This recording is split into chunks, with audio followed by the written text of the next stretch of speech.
Selamünaleyküm güzel Kırım'ın kahraman evlatları. Sizlerge İstanbul'dan, Türkiye'den sıcak selamlarım yollayayım. Ben Zafer Karatay, Emel Kırım Vakfı'nın yol başçısı ve Kırım Tatar Milli Meclisi'nin Türkiye temsilcisi olarak işleyeyim. Sizlerine Kırım Tatar Milli bayrağımız tarak tamgalı kok bayrağımızın gününden hayırlayım.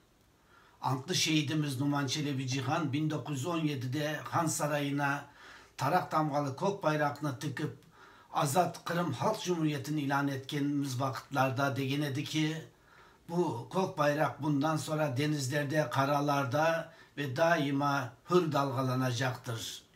Yaşasın kok bayrak degenedi, yaşasın Kırım Tatar milleti degenedi.